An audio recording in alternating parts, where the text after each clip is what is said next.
and looking at that and then going through things. What's the benefit of getting the genetic test? It lets me know how to care for myself that much better. What is my baseline maintenance? My baseline maintenance for health, my daily supplementation, routines, all that other stuff comes from my genetic test. It doesn't necessarily come from my last Dutch. I mean, there may be some things I work on with my Dutch test or whatever, right? But the last couple of Dutch tests I've taken, my estrogens, progesterones, all that other stuff, those are fine, right? It's some of the other things, like my dopamine was terrible. Why is my dopamine terrible? Oh, my genetic test told me why. I hadn't been supporting it properly. When I go through a really stressful time, when I get sick, when I get injured, when I have something else in my life happen, I need to shift to a completely different protocol to care for myself, to get through that event better, and then to recover from it faster. That is the benefit of a genetic test. Hey there, welcome to the Female Health Solution podcast, where we discuss women's health, hormones, and everything else in between. Join me as we dive into the tools that you need to live your healthiest life. Hey there, welcome back to the Female Health Solution podcast. I'm Dr. Beth Westy. We're going to talk about MTHFR. What is MTHFR? How do I know I have it?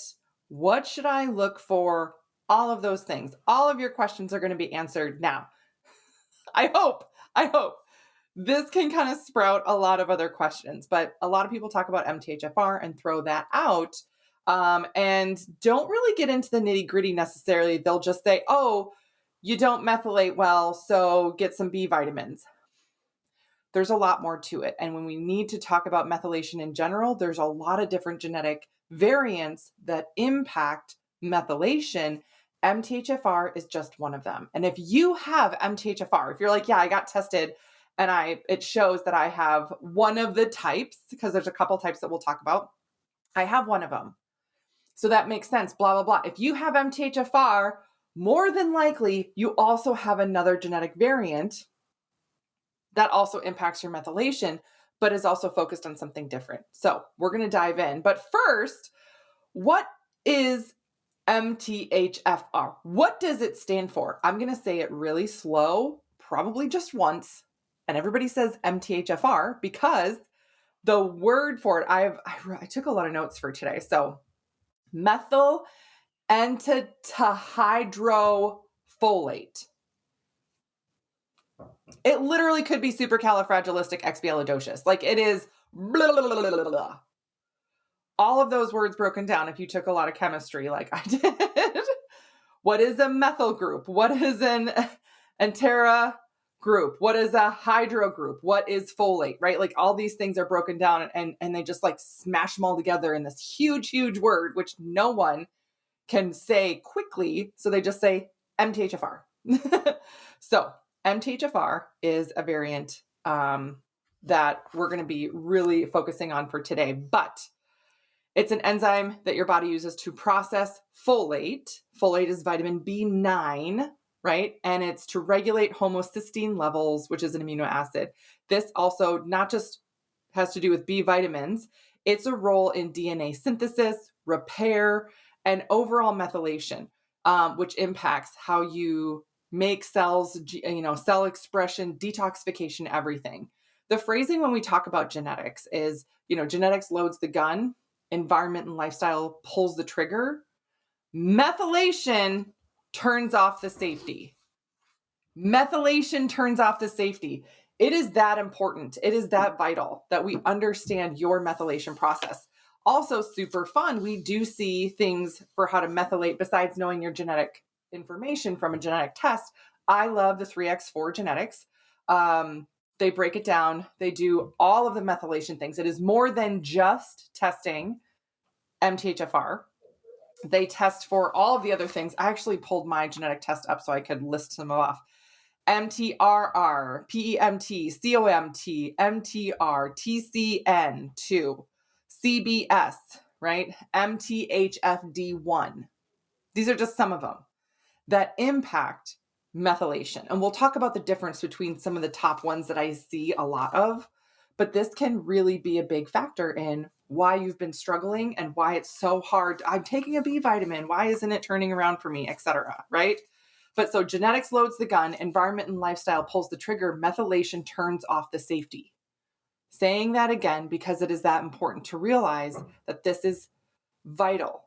That if you feel like, why am I so sensitive to this, that, or the other? Why do I have issues with X, Y, or Z? Why do I not detox well, right? As an example, I myself, so I haven't had a new cavity in like years, like 2 decades. When I was in college, I had a cavity filled and I recently had it redone like last year. It was old. It's like 20 some years old, right? So they were like, we got to redo that filling. We got to redo the thing, right? So they numb you and all that stuff. And they say, oh, you're going to be numb for 2, maybe 3 hours. See you later. 6 hours later, still can't feel my face. What the heck, right? They didn't do it wrong, right? They didn't inject it wrong. I don't process that stuff well. It can also impact if you're under anesthesia or other things like that. It can impact how you process certain medications. How fast do you process alcohol, caffeines, things like that? It can impact how you process anything else, foods, right? So keep that in mind. So when we talk about MTHFR specifically, we're going to talk about the 2 variants, right? The 2 gene variants of it. If you're like, what are you talking about? For those people that have like took a deep dive into MTHFR, there's 2 variants. One is the 677. The other one is the 1298. 677 and 1298. And if you've gotten the genetic testing done, they'll test for both of those because that's what determines if you're heterozygous or homozygous. Heterozygous means you've got one from one side of the family and you didn't get one from the other. Homozygous is you got one from both, right? If you're like, yes, I have MTHFR, I have those variants, and I have both of them, right? Okay, you got it from both sides of the family then, right? How common is that? Well, the 1298 is anywhere from 30 to 50% of the population can have that one variant. Okay. But the 677, about 10 to 15% of the population. So that's important. So if you are one of the lucky ones that you're like, yeah, they said I had both, or they said I'm homozygous, or la la la. Yep. So you got 2 copies, one from each parent. That's how, I think, what do they call it? The Punnett square from genetics. Yes. So reduced methylation process. All right. What does this mean? What does this entail? Why is this something that we focus on overall? Because methylation is a process where a methyl group gets added, right? A methyl group is a carbon and 3 hydrogens around it. Who cares, right? Just know it's like a certain structure that has to get added to each molecule, like DNA, proteins, neurotransmitters, right? This happens on a cellular level billions of times per second in your body. So this is not something as simple as saying like, oh, I just should drink more water or something. No, this stuff happens on a cellular level and it impacts you and your health and how you process things. But it impacts your detoxification pathways, DNA repair, gene expression, neurotransmitter production, serotonin, dopamine, hormone regulation, your immune system function, energy regulation and production, all of it, right? Sounds really important. What happens if I have MTHFR? How do I know? What are some things that I would experience? You can have fatigue, you can have brain fog, anxiety, depression, go in and out of these things. If you feel like, oh, I normally feel okay, or if I'm really good and stick to an excellent sleep routine and managing my stress and eating really clean and taking my vitamins and all these things, then I do feel better. But I let one of those things slip and I start to feel everything backslide. The fatigue, brain fog, anxiety, depression, poor detoxification, hormone imbalance, fertility issues, sensitivity to some supplements, things like that, right? What's wrong with me? Nothing. It's your genetics. These are the cards you're dealt. But we look at that, and then we just know that we need to play your hand differently to really get and keep the best results possible. So that's really it. This can play a role in like your overall cardiovascular health too, right? That's an important factor to look at. We want to make sure that we are, not just looking at hormone production, immune system response, detoxification, fertility things, that your heart health is good too. So there is that. And then again, getting hormone tested and getting a genetic test are the ways to do this. This is why whenever I work one-on-one with someone, I include the genetic test in there because it lets us know right off the bat. There is no joke. This week I had somebody reach out to me and she said, hey, I had a couple of miscarriages, and they finally did some testing on me. It was blood testing, but they happened to do a genetic test and they said I have MTHFR. I said, okay, what other methylation issues do you have? Did they do any other ones? No, they didn't. I said, okay, okay. It's so helpful if we see the full panel of your genetics, especially if you're worried about methylation, because we got to look at all the factors, not just MTHFR. MTHFR is, because it's like the most common one, it's the one people know about the most. One related to processing estrogens, COMT. So sometimes people will be a little more aware of that if they're, diving into the hormone realm in genetics. But it's really important. So she was like, yeah, I don't know. And I said, listen, I would love to deep dive into this with you. I really want to help you with this, but you need more of a genetic panel. Because she was really frustrated. She's like, I eat so clean. I have cut out alcohol for an entire year. I take my prenatals. I've really been working on my sleep, my stress. Yeah, it could be better because work can be stressful sometimes. And she's like, honestly, the miscarriages have been really stressful, blah, blah, blah. What else can I do? And I was like, listen, part of this process of you like running around trying to identify all these different little things that are supposed to really help, right? I'm telling you, you're running yourself into the ground here and adding more stress because we don't know what your genetic makeup is.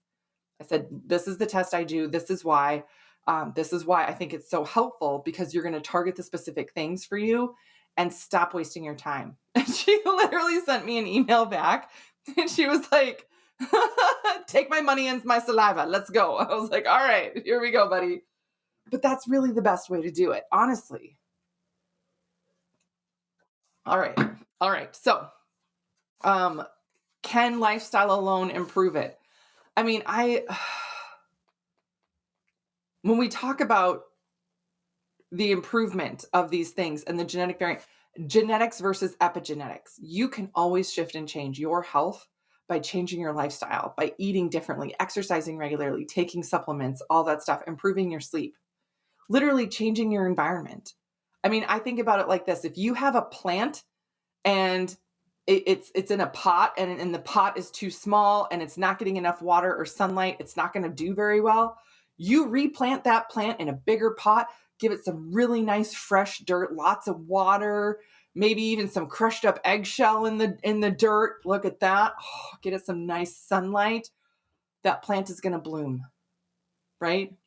It's the same plant. You gave it a different environment completely. We are living beings and we react so heavily to our environment. So just because you have these genetic variants does not mean that you are doomed to constantly have health issues, right? I know, and again, I'm going to use myself as an example here because I have terrible methylation from my genetic profile. Thanks, mom and dad.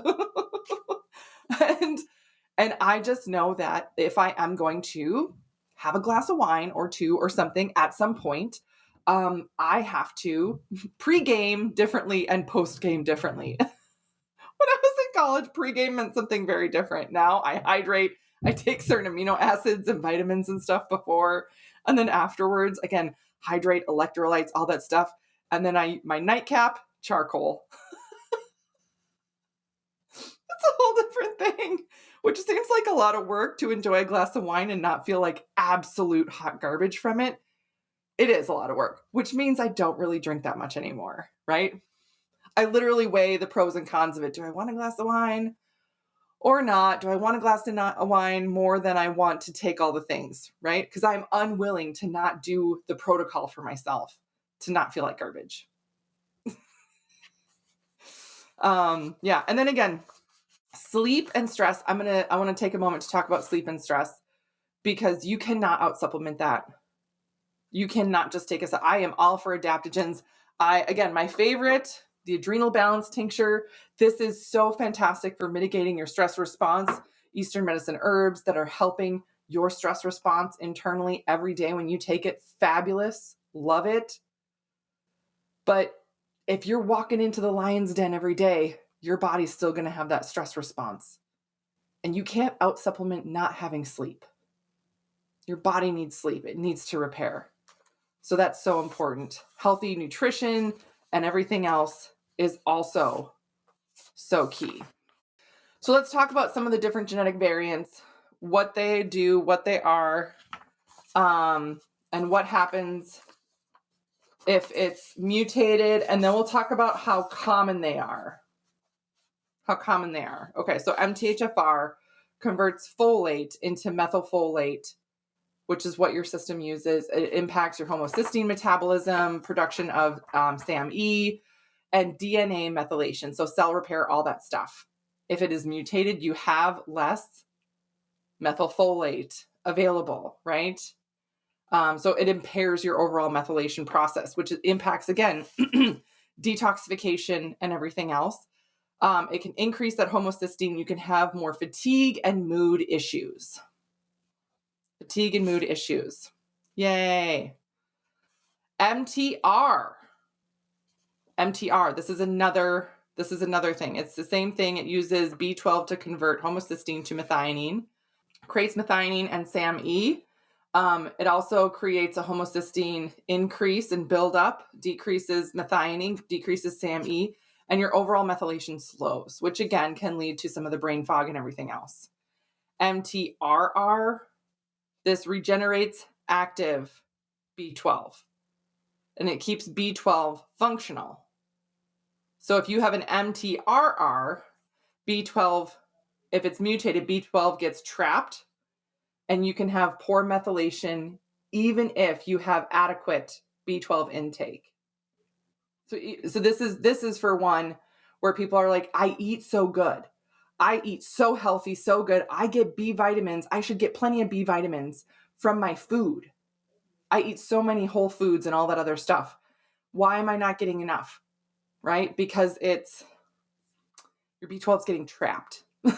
Now, again, genetically, this is when these mechanisms are turned on. It doesn't mean that they're going to be on all the time for your life forever, right? So there's that. COMT.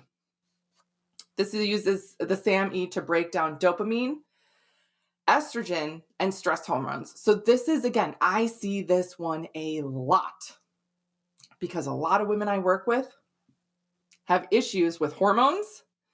The estrogen have issues with stress response and issues with dopamine and neurotransmitter production. So because this impacts your mood regulation, your estrogen detoxification, and then your overall neurotransmitter balance. So the other fun thing about the COMT is that it can be slower or it can be faster too. Now, if you want me to do a breakdown of some of these ones specifically in more detail, I can. But if it's slower, you can have more anxiety, irritability, right? It's slowing down that process. So it's like it nails on a chalkboard. Everything irritates. Everything is because your body's having way too slow of this COMT methylation. But if it's fast, if it's too fast, if you're burning through so much of it, you're going to have lower dopamine, focus issues, and all of that stuff. Next one, PEMT. PEMT. It makes a specific let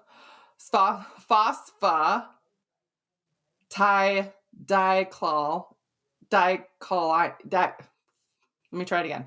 Phosphatidylcholine.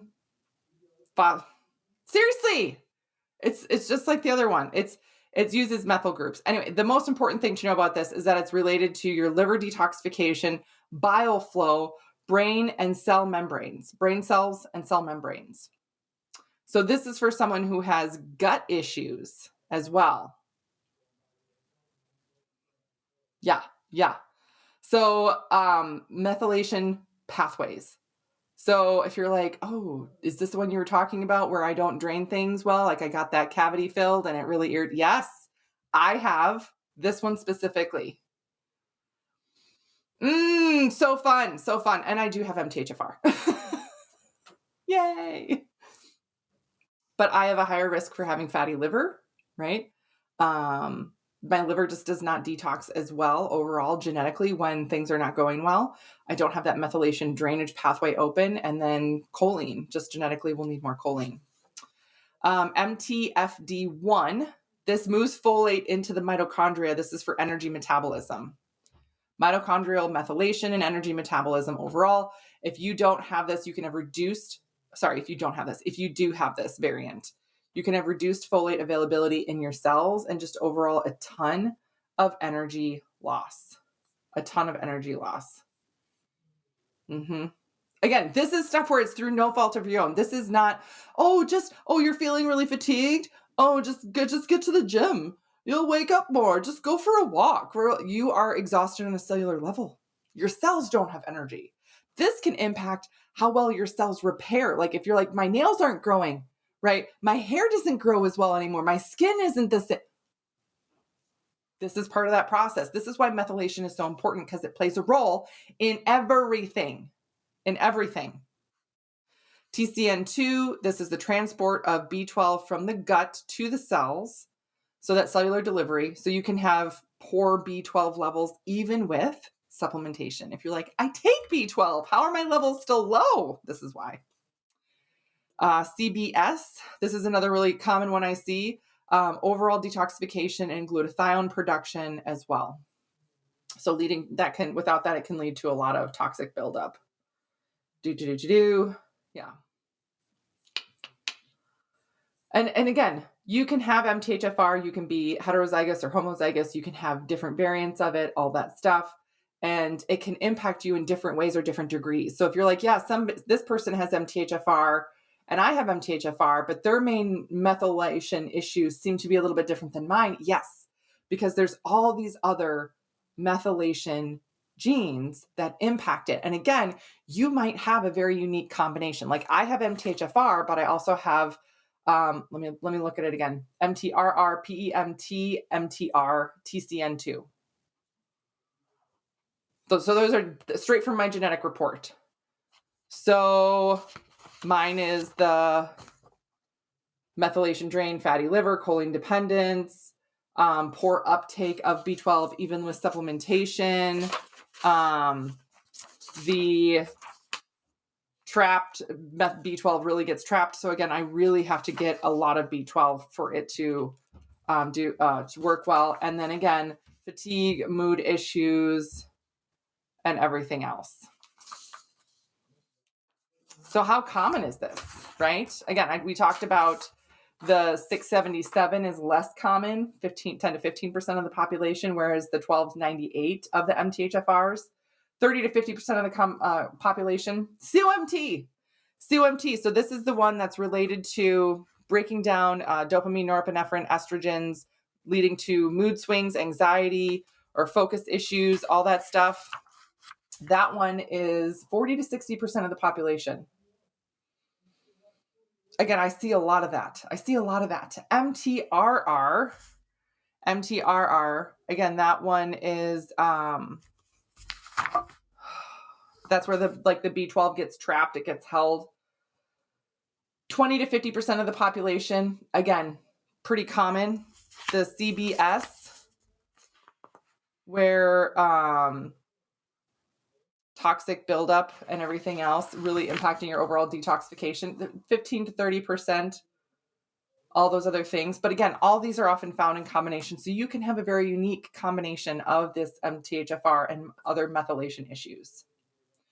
Now imagine you have some of these layered up on top of each other.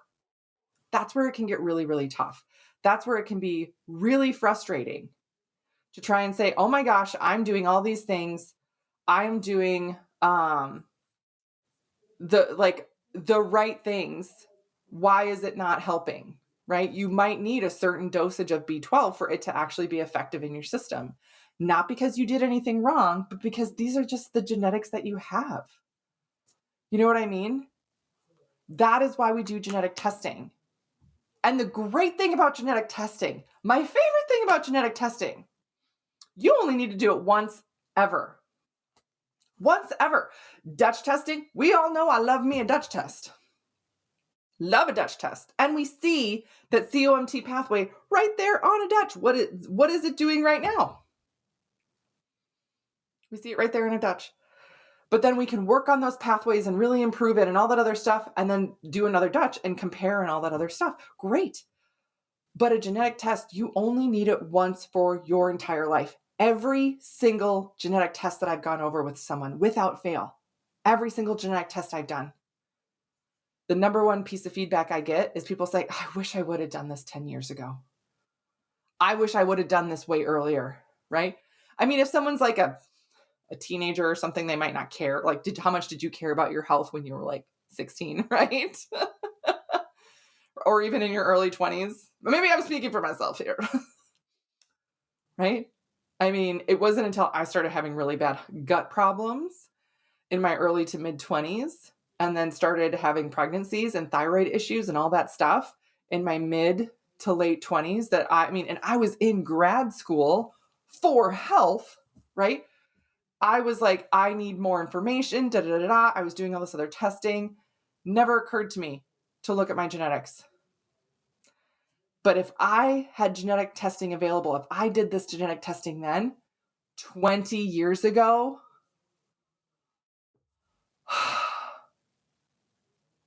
the different course I would have taken in my life. Do you know what I mean? Now, I got my genetic testing done, 6 years ago, I think at this point.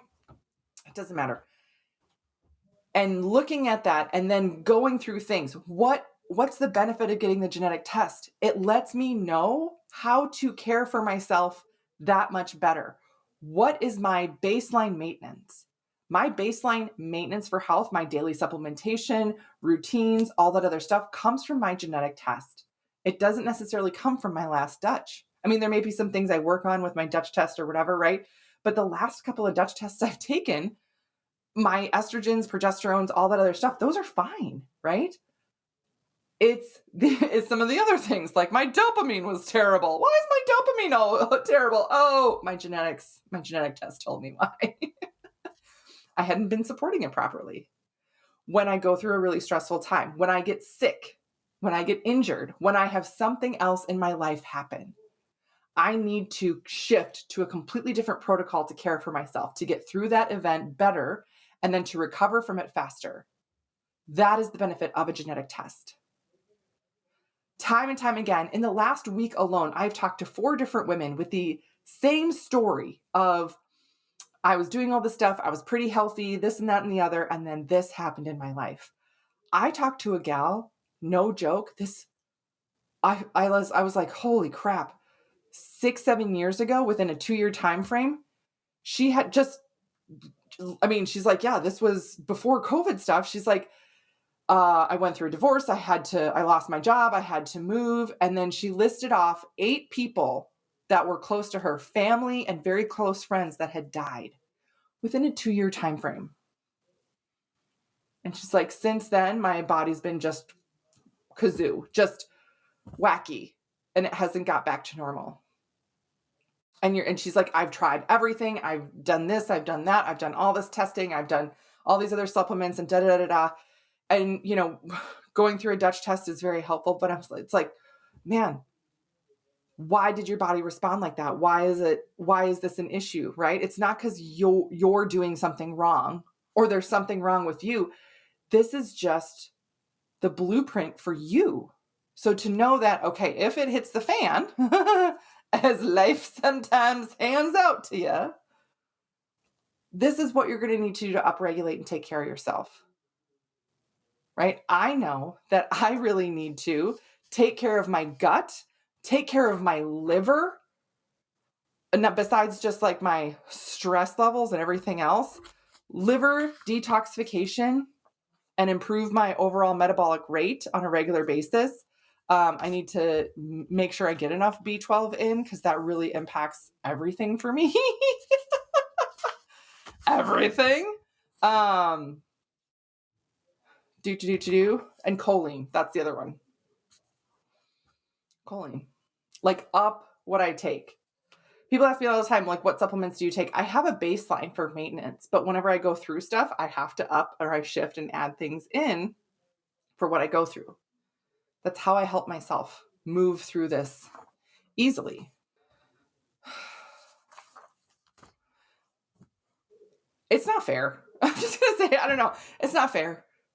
It's not fair to feel like you have to, go through all this stuff. But the other thing is that I feel like knowing this much more about your system, and the sooner you get genetic testing, the sooner you know about your body, it's literally going to make everything else in the rest of your life that much easier to make certain decisions, to execute on certain things, to maintain, because that's just what you're working with, right? That's how you can maintain your best health overall. So that's why we do genetic testing. We do genetic testing. We'll do Dutch testing. We'll do GI mapping, all of those things. We'll do food sensitivity testing when we work one-on-one. We don't miss a single thing. So if you are like, oh my gosh, this has been super helpful, I've learned more of this, or I know I have MTHFR, I want to do more, make sure you go below this video, click the link, in the show notes, in the things, right? Click the link, get the info for genetic tests, get the info to learn how to work with me one-on-one. You're going to get all the information literally handed over to you. And all you got to do is just follow through on it, and everything will shift and change from there. The place that you're stuck in right now, you're not going to be stuck in anymore once you know what path to follow. Because that's the other thing that can be really frustrating. There's a ton of info out there. There's a ton of, options available. Which one should I do? It depends, right? It depends. What's right for me is not right for you, because our genetic makeup would be different. Unless I secretly have a twin out there, which Parent Trap style, right? No, that's kidding.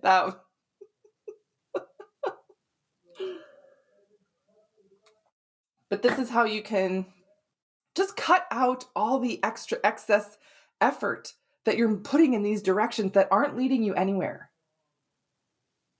Focus and hone in on exactly what you need. And again, genetic testing and all the other testing that comes along with it. Click that link and get started now. And again, my favorite thing about the genetics, you only do it once. And you get all the info you need. All right. That's what I got for you guys today. Let me know if you need anything else, and I will see you later. Thank you for joining me on today's episode. If you would like more information, just head on over to drbethwesty.com for all the show notes and information from today's episode. And if you're looking for more community, more support, you can find and follow me on Instagram, Facebook, YouTube, TikTok, and I would love to see you there.